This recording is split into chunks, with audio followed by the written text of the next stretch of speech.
Alright, so as the November international break winds down and we are getting ready to set for the 2021 MLS Playoff to start as soon as this Saturday, I thought I'm going to start doing some video that is related to the playoffs that is coming up, and we're going to first do a video talking about all 14 of these playoff teams and kind of put them in different tiers of where they are heading into the playoffs. Are they coming into the playoffs as the favorites to win MLS Cup? Are they going to be the team that is going to be definitely a contender for MLS Cup? Are they going to be one that, they're going to be definitely a dark horse coming into the playoffs where not a lot of people expect them to do much, and then they'll definitely surprise a lot of people and make a deep playoff run? Or in the same category, they have a star player that have performed well throughout the regular season.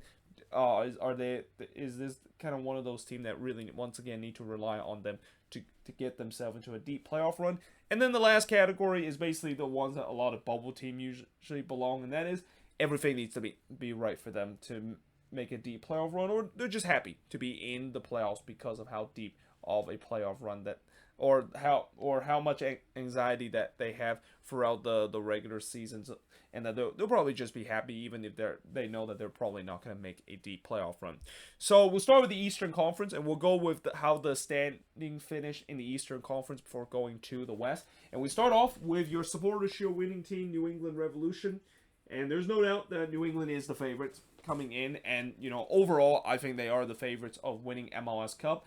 And I think that's kind of something that we've been talking a lot about with previous Supporters' Shield winner team, where usually when you win the Supporters' Shield, you are definitely the odds maker favorite to win MLS Cup. But there's also this thing called the Supporters' Shield curse, and even though I haven't made a video about it, or I probably made it a couple of years ago, but I'll probably make it again, just a reminder that, yeah, the Supporters' Shield curse does exist in MLS, and especially with the way that we're going with single elimination, and the fact that, I talked about with New England not playing a playoff game until late November, and they have like a 3-week break between that, and then they have to face against a team that already have some playoff experience in this playoffs, and they're probably going to have the momentum after that win. It can provide a very difficult task for them, and that, it's no wonder why that the Supporters' Shield curse kind of exists like that, because you can have just one bad game and your season is done. And for New England, as I said, in the last game they have against Inter Miami, that was probably the worst game that they played that season. And I've talked about how they're thankful that it happened in the last game of the season where nothing really matters, but if you have those kind of performance in the playoffs, that could be a big issue, especially against a team that could be up for it. But there's no doubt that with the talent that they have on their team, I mean, I don't even need to mention the talent. You know who they are, and they have some difference maker on that team that can definitely get this team deep to make a deep playoff run. Yeah, I think this team is definitely favorites, especially this is not the first time that they of course have been in the playoffs. Like, this group has already been in the playoffs last year, and you saw how they of course made that deep playoff run and just falling the final hurdle against Columbus to make it to the MLS Cup once again. But now moving on to the next team, which is the Philadelphia Union.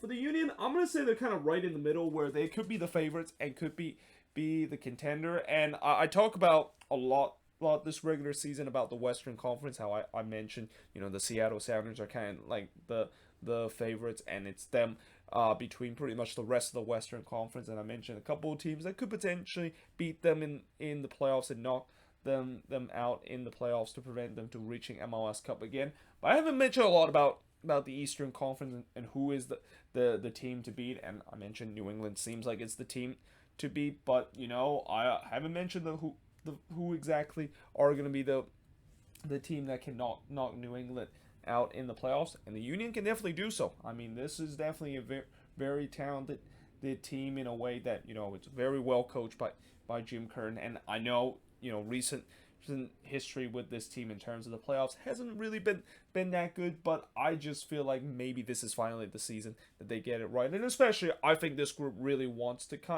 kind of make amends of what happened last year, where it has to be so disappointing last year with the way that they won the Supporters' Shield and then getting eliminated in the first round. So yeah, I think the Union, they're definitely have a chip in their shoulder that they want to go deep in the playoffs, and who knows, maybe we're going to see the Union play against the Refs in the Eastern Conference Final. If that's the case, then yeah, that is going to be a really good battle. But now we move on to Nashville, and for Nashville, yeah, they're going to be here. And I remember back in July, I would say they would be right up here, and they could also be that team that beats New England. But the reason why they're now relegated to really the third tier of this playoff contender tier is mainly because of the form that they're coming into the playoffs. They are not in a very good form heading into the playoffs, and I mentioned before, whenever you have teams that are not in the best of form coming into the playoffs, yeah, that could be problematic. Now, that being said, we have seen before where teams that haven't been in the best form heading into the playoffs, they tend to still do well later, and then it also just kind of explains maybe the playoffs is a complete different animal than what we see in the regular season. And at least for Nashville, they better hope that of course is the case, because in the latter part of the season, this team just cannot get wins. And if you're going to go deep into the playoffs, you need to of course get wins. And I think they're kind of also fall in the category of if there is a star player or on this team that can carry them throughout the playoffs, they can make a deep run. And that star player is Hani Mukhtar, who is one of the finalists of potentially winning MVP this season. And down the stretch, he was really the only guy that can of course score goals for this team, and he needs to continue to do that down the stretch, and also hope that some of his other teammate like CJ Sapon and Randall Leao can carry the load too. But really, you just feel like he's going to be the guy that's going to be running the show, and if he play as well as he has in the regular season, there's a good chance that Nashville, of course, can go deep. And not to mention the fact that they also have a very good defense, and anytime we have a very good defense heading to the playoffs, it's an extra bonus because of the way that in these playoff games, you really need your defense to step up, because there's going to be a lot of these close games, and more time or not, if your defense are able to step up and you give your attack a chance to score that crucial goal, you of course can potentially get deep into the playoff run. But like I said, the only reason why I relegated to them here is that really nobody has kind of performed for this team on the attack except for Hani Mukhtar, and he needs to have a big postseason if you want to carry this Nashville team deep into the playoffs.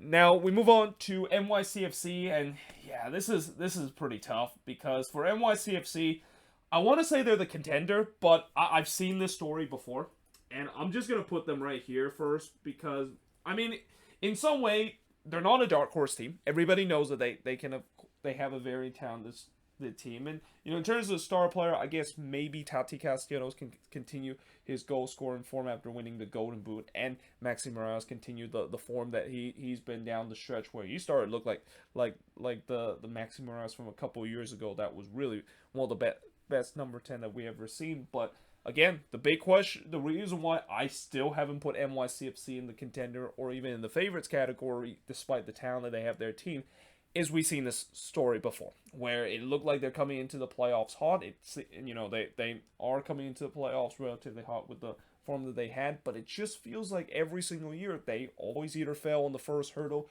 or fail on the second hurdle. And unless if that kind of playoff fertility changes with this team, I just simply cannot put them in the contender and in the favorites. And I'm pretty sure NYCFC fans agree too, because they've seen this before. It's been frustration for the last couple of years of them getting knocked out early, even though they have a very talented squad. And until they prove that they can of course make that next step, this is really where they're going to be in terms of the tier.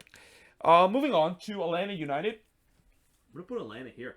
And, for Atlanta, I really think that they are the contender, even though I know they didn't finish the season as good as they thought that they would be. But the reason why I think they're the contender is because they have that playoff experience. And anytime when you have Joseph Martinez in your starting 11, you always get a chance to win games. And especially the fact that not only he is also stepping up down the stretch, but guys like Ezekiel Barco and Marcelo Moreno also kind of stepped up in the latter part of the season. I think that, of course, will really get this Atlanta team. And not only the fact that the other thing that is great about this Atlanta team is the defense. And really, I think down the stretch, the defense really kind of stepped up, because they did have a spell where they could have problem once again in terms of scoring goals, but the defense kind of stepped up in a bit. Although I will say that there were games where their defense really wasn't challenged a lot, because of the fact that they would kind of dominate throughout the game. And I think that's also kind of maybe the thing that they might need to do heading into the playoffs, where if they're going to be that contender, as I put them here,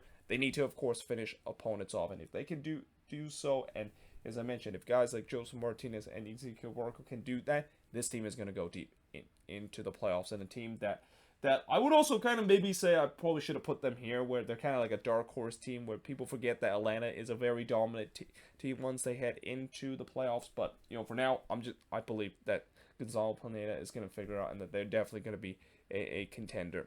But now at number 6 for Orlando City, and for Orlando, I'm going to put them here again. The reason why I don't put Orlando that high this season isn't just because of where they finished in the latter part of the season, where they just got into the playoffs on the final day, which that just kind of shows you how it's not been an easy season for this team. And I feel like they definitely took a bit of a step back from an incredible season that they had last year. But they still have some star players on this team, and technically they have multiple star player in the likes of Nani, Daryl DK, and that attacking core, and there's some talent too. But the problem is, can they of course stepped up in the vital moment, and also can they of course maybe beat some of these teams that are going to be facing in the playoffs? Because when you look at the regular season and look at these teams that Orlando City have faced against playoff team, they do not have a good record. And if there's one thing that you do not want to do in the regular season is maybe, do well against bad team. I mean, you want to do well against bad team and you win the games that you're supposed to win, but you also want to make some statement in terms of winning games against team that you might face in the playoffs. And so far this season, Orlando hasn't done a lot of that, especially down the stretch when they do play against those tough team. They have falter in the final hurdle. So that's why there's kind of a lot of question of what people thinking that maybe Orlando is kind of like a pretender kind of team, but we shall see whether or not if some of their star player can step up, and that they can, if they do so, then there's a chance that this team can go on the deep playoff run, because this team has a good attack and also on the good defense, but it's just that they need to kind of mash it out and just trying to figure it out, which is something that they kind of haven't done, especially down the season against playoff team.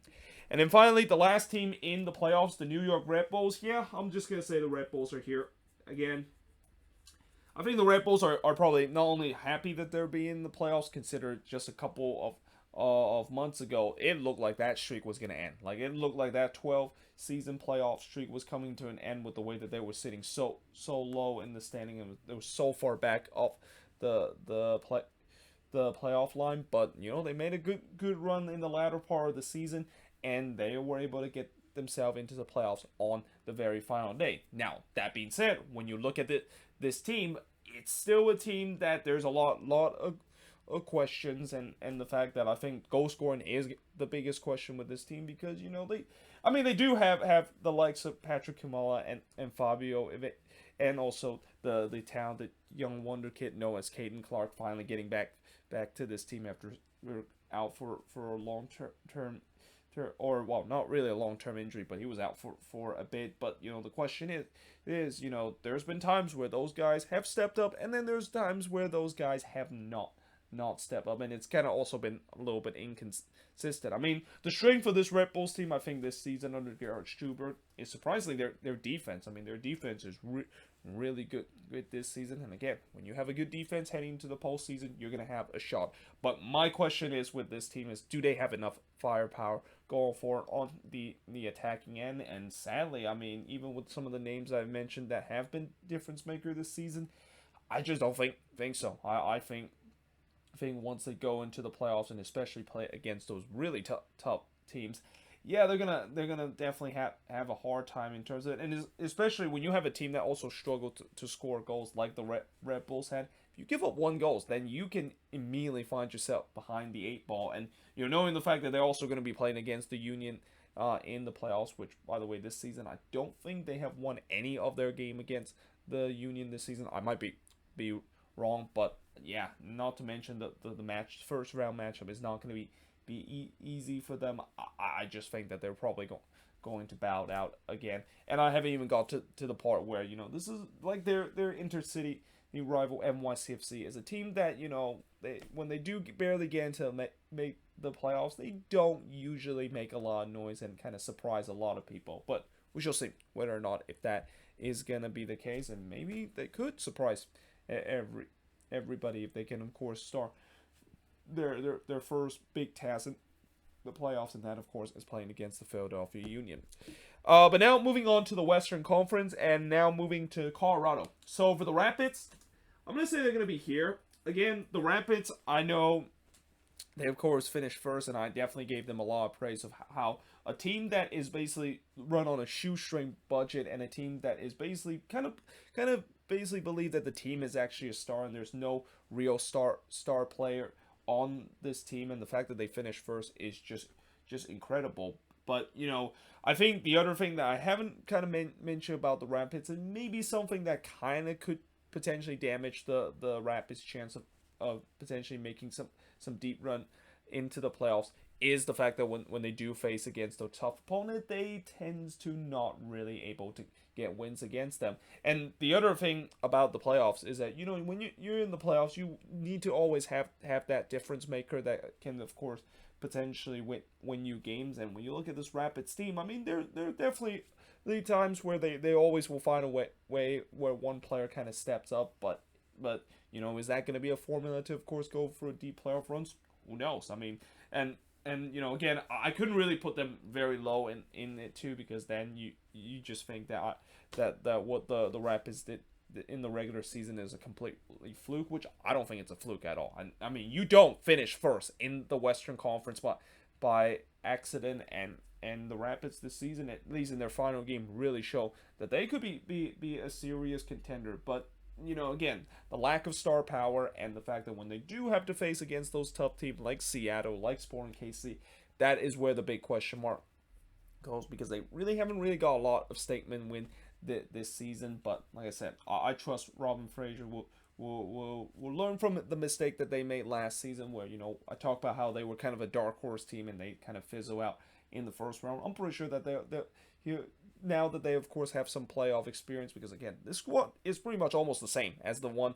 from last season. But now that they have that experience, I believe that could also be a bonus for them to maybe even make a deep playoff run. But now we move on to Seattle, and for the Sounders, I mean, the Sounders are obviously the favorites. I mentioned it so many times this season that they are the team to beat in the Western Conference, and they remain the team to beat, even though I know down the stretch that they haven't been playing their best soccer. But anytime when it's playoff time, or as they say, it's Schmetzer time, this team is definitely gonna go deep into the playoffs. And again, I feel like coming into playoffs, it's just like previous year. Who can knock off the Seattle Sounders, and who can maybe finally be the team to knock off the Seattle Sounders at home? I mean, unless if Colorado can, of course, go really deep and they get a chance to play against the Sounders at home, maybe that could be an opportunity. And not to mention, if that does happen, oh boy, we have a rematch of the 2016 Western Conference Final, and that would be definitely a very interesting rematch, with the way that the Rapids want some revenge against the Sounders after they missed out on MLS Cup that year. But besides that, who can, of course, beat this team in the playoffs at home? Because so far in the last 14 opponents that have played against the Sounders on the road in the playoffs, none of them were able to get a win. And it's no surprise that of course is the case, because this team, when playoff time comes and when they do get a chance to play home, that they have their fans on their back, and that it's a very hostile environment to play in, a place that is it's no surprise that not a lot of teams are able to walk away with a playoff win. So again, I think that's one of the big reasons. But the other big reason is that they also still have a lot of talent in their team, and once they do get their main core guys back, especially on the attack and also on the defense, this team look like it's destined to once again reach MLS Cup once again. But moving on to Sporting KC, and for SKC, I'm gonna say they're here.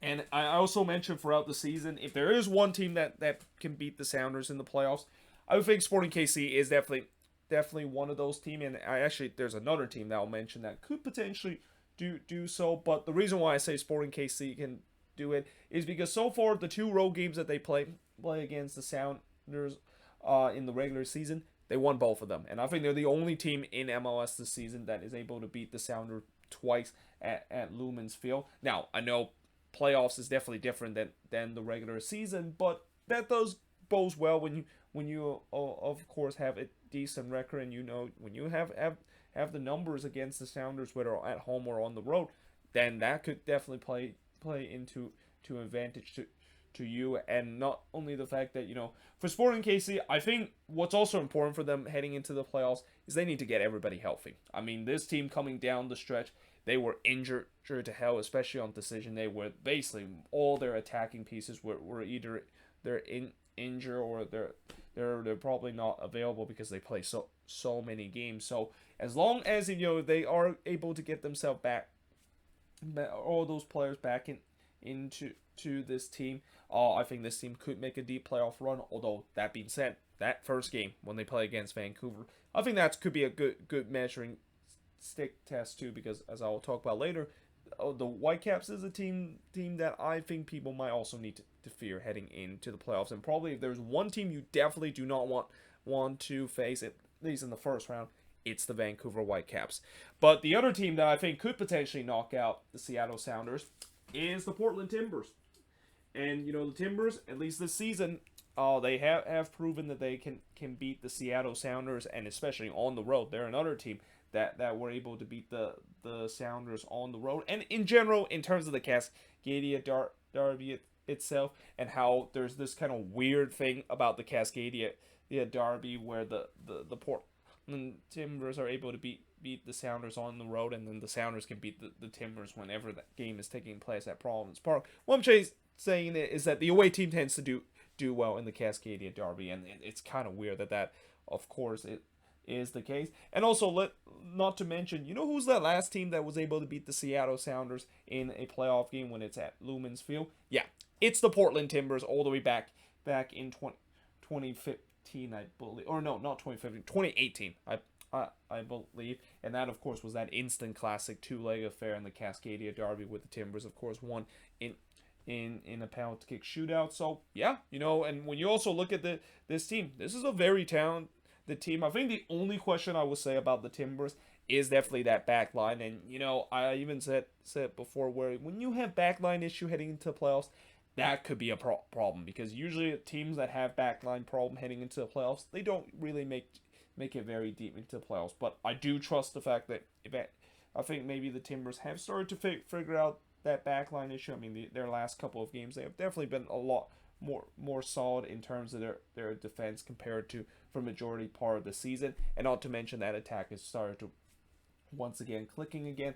I think this team should be able to be not only be a contender, but it could be a team that could actually have the key to knock off the Seattle Sounders if the Cascadia Derby is going to be once again happening in the playoffs and happening at Lumen's Field. But now moving on to Minnesota, and for the Loons, yep, they're going to be right here. And I mean, I'm going to just keep this one short, because you probably heard me talk about this a lot about this team, where I'm not confident whatsoever about this team making it into the playoffs. And that first game against the Timbers, yes, I know they have a good record against the Portland Timbers, but this is probably the strongest Portland Timbers side that they have faced compared to the last couple of meetings that they were able to get a win against them. And what I don't trust about this team is that the only player I can think that could really be a difference maker is Emmanuel Reynoso. And if we're going to see the Emmanuel Reynoso from last playoffs, where he alongside with Molino kind of carried the team to go deep into the playoffs, then that is the only reason that makes me believe this team can go back to the Western Conference Final. I mean, not saying that Reynoso is the only difference maker on that attack. You got guys like Fragapane, and maybe Adrian Hunu can step it up when playoff time is. I mean, he's definitely started to score more goals down the stretch, which is definitely a positive sign, especially for a guy that in the beginning part of his tenure with this team, he was on a long dry spell. But at the same time, I still think everything goes for Reynoso, and I'm just worried that every team knows that all they need to do is just stop Reynoso. So in this team, and that attack can pretty much be shut down, and that's the reason why sometimes when you just have like one star player and a guy that you really revolve on, that may be not the best solution to basically have a good deep playoff run. But like I said, if Reynoso is going to be on his game. And maybe I would say that, I know Kevin Molino is no longer on this team, but if, let's say, Fragapane or Hunu can't beat that Molino no role. Heck, even I've even forgot to mention about Robin Lod, who is literally the most lethal goal scorer. If Lod can show that form that he had in the regular season into the postseason again and be kind of that Molino kind of guy. In fact, I think Robin Lod kind of fits more in that Molino role because they pretty much play in almost the same position. Then yeah, I think this team can of course go on a deep playoff run. But for now, I don't trust it, and especially the other thing that I don't trust about this team is that defense. This is another team that, especially down the stretch, their defense has been absolutely horrendous, and you do not go into the playoffs with a team that already is struggle on the attack and now is starting to have some liability on the defense and expect them to go into a deep playoff run. But we'll see whether or not we'll see how things goes. But now moving on to Vancouver. Yeah, the Whitecaps are here. So as I mentioned before, the Whitecaps, if there is a team that I said is the ultimate dark horse, this is exactly that team, because this team is playing with so much confidence right now, and that, if you want to talk about who is one of the hottest team, if not the hottest team coming into the playoffs, it's the Vancouver Whitecaps. I mean, this team just they know how to get victories, and they know how to of course deal with adversity that they had to face down the stretch, but able to overcome them. Now, the only thing that I do worry about the Whitecaps is the fact that, because this team is playing with a lot of confidence. I know I talk about when you heading into the postseason, you want to of course have coming down the stretch, have a good run so you can carry that momentum heading into the postseason. Well, the issue with MLS, and especially between the end of the regular season to the postseason, is that there's a 2-week break in between. And how, 2 weeks might not sound a lot, but I think it might be just enough in terms of hindering the momentum that any team has on decision day. And, for this team that thrives on that momentum and thrives on chaos, we'll see. That could potentially be a bit of a downfall to this team. And not to mention the fact that the other thing that could be a downfall of this team is that most of these guys that is in this team, this is their first playoff appearance. Like, there's no playoff experience that this team has. And this is, I think, in some way, I could kind of compare this team to maybe like the Colorado Rapids of last season, when you have a team that is relatively young and doesn't have a lot of playoff experience. Yeah, that could come back to haunt, especially when when the playoffs does begin, because one thing about the playoffs, as I mentioned many times, is that it's a complete different animal compared to the regular season. So we'll see whether or not if that's going to come back to haunt the Whitecaps. But this is a team that, as I said, it is a dark horse kind of team. It's a team that they know how to overcome adversity this year. And when you're a team that able to do so and able to overcome adversity, which I know every team is going to have to face that heading into the playoffs, yeah, I think this team could surprise a lot of people. And then finally, the last team I'm going to talk about is RSL, and they're going to be right down here. In fact, there really isn't a lot of team that I kind of wrote that if everything goes right their way. I mean, I think most of the team this season, I really can say that pretty much almost every single team in the playoffs, they do have a shot in terms of winning MLS Cup this year. And that I think the parity in terms of these teams, it's not as that it's actually really strong, in that the gap between all these teams heading into the playoffs is not as strong or not as wide as people kind of think it is. Though, that being said, for RSL, I think they're kind of in that category where not only the fact that if everything needs to go their way, but they're just happy to be in the playoffs. Especially the fact that, when you had to rely on a 96-minute winner from Damir Kraljic to make it to the playoffs, I think they're just happy. The fact that they're here, and also with how chaotic their season has been. But when you look at this team, I mean, unless I could maybe put them also here where, if Damir Kraljic is that star player that can carry them throughout the playoffs, then yeah, they can maybe surprise a lot of people. But my biggest concern with this RSL team is the fact that, heading into the playoffs, what kind of team are they going to be? Are they going to be a team that, what we saw in the last game, where surprisingly Pablo Mastroeni decided to be more, want this team to be more compact and be a team that is kind of more hard to play and not really commit like everybody forward like we've seen before in RSL game. And it kind of worked out well enough where they were able to get a last minute winner. But But, you know, that's, of course, no guarantee that it can happen again in the playoffs. And then, of course, if they decide to go back to their style, which is like to just kind of open themselves up and trying to play the entertaining soccer, which if that's the case, then, you know, I'm definitely open to see that, because that would bring some entertaining soccer to watch as neutral. But it will definitely not be a success for RSL, because we've seen many times before where this season decided to open things up, and knowing the team does not have a good back line, and when you play that style, it's no surprise that they have conceded a lot of goals when they decide to do so. So yeah, because of that imbalance, I can't really say that this team can of course go deep into the playoffs. But like I said, I think they're just happy the fact that they make it to the playoffs. Whatever happened from now to them getting eliminated eventually, I think they have definitely exceeded expectation. Like this team, everybody thought that they were going to be a bottom feeder in the Western Conference, and the fact that they were able to make it to the playoffs with no owners whatsoever, and that they basically are controlled by the league, it is nothing but a miracle of how this team was able to make it to the postseason this year.